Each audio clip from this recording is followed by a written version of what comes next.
नमस्कार, मैं GRS news के लिए गिरीश सिकर। आज के इस ब्लॉग में मैं बात करूंगा असम के उस चुनाव की जहां की आज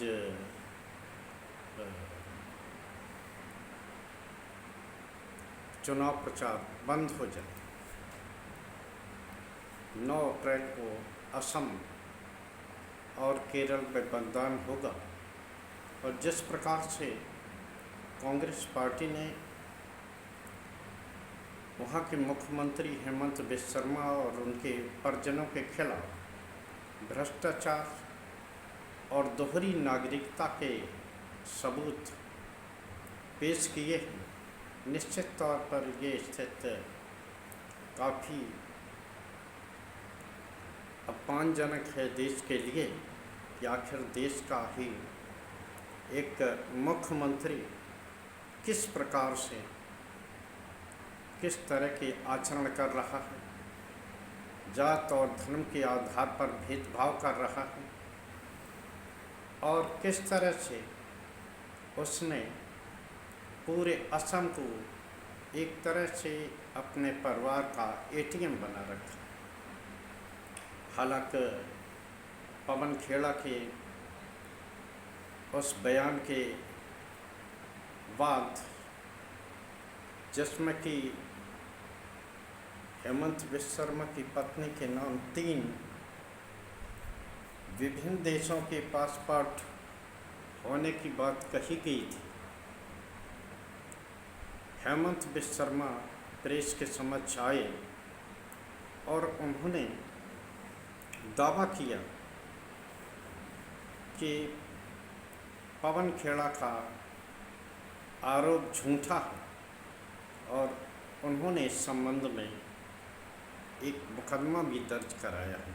निश्चित तौर पर मैंने अपने पहले ही ब्लॉग में ये स्पष्ट किया था कि निश्चित तौर पर कांग्रेस के आरोप सही है या गलत है, ये तो बाद में ही पता लगेगा। आखिर क्यों जांच से इनकार किया जा रहा है, आखिर जांच क्यों नहीं कराई जा रही। पवन खेड़ा भी इस मामले को लेकर प्रेस के समक्ष आए और उन्होंने दावा किया कि अभी तो मैंने सिर्फ कुछ ही बातें बताई, किस प्रकार से एक सेल कंपनी के जरिए जिसमें कि मुख्यमंत्री, उनकी पत्नी रिंकी भुइयाँ शर्मा और उनके पुत्र शामिल हैं।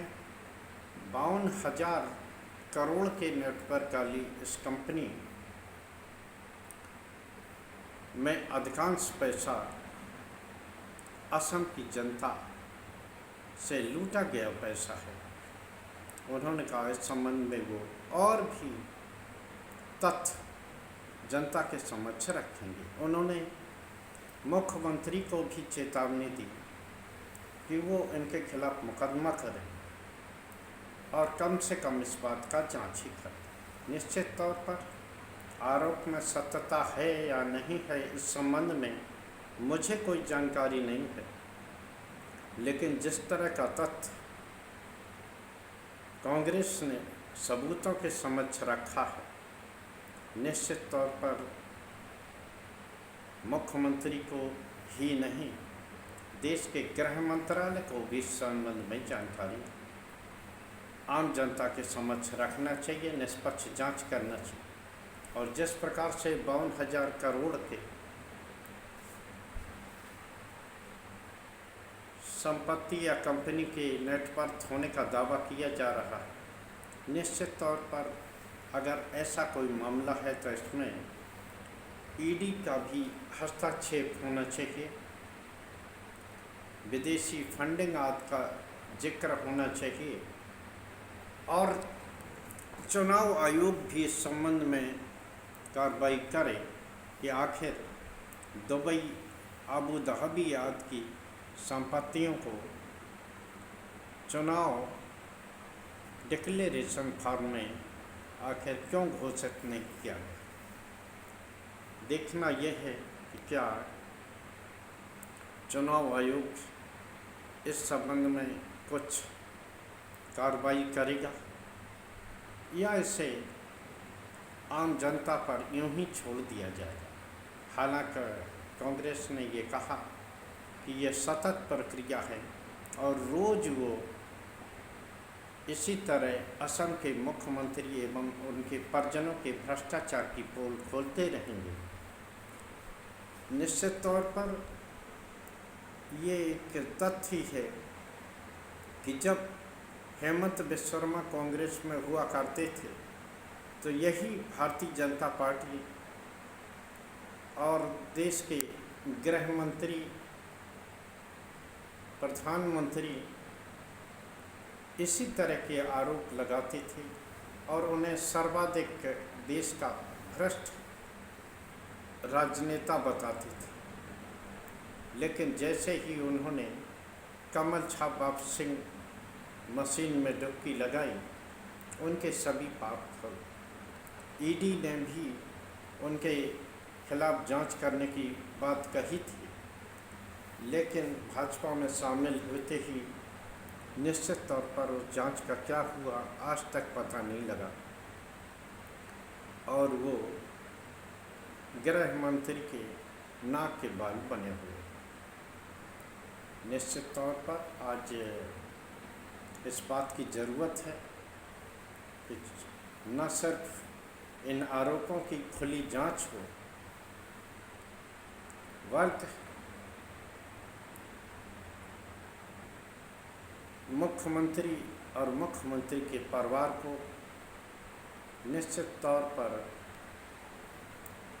कानूनी कार्रवाई करके जनता के सामने सही का सही और गलत का गलत किया जाना चाहिए। हालांकि आज चुनाव प्रचार बंद हो जाएगा और 9 तारीख को असम का मतदान होना है। देखना है कि असम की जनता इन आरोपों के बारे में क्या निर्णय देती है।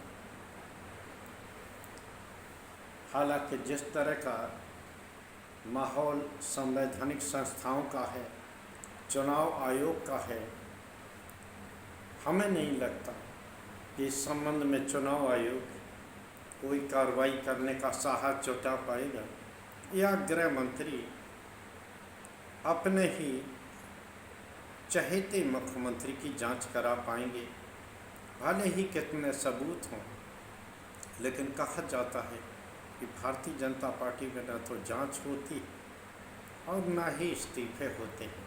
ये अलग बात है कि जब भारतीय जनता पार्टी विपक्ष में होती थी, विभिन्न मुद्दों पर सरकार से जुड़े विभागों और मंत्रियों का इस्तीफा मांगती रहती थी।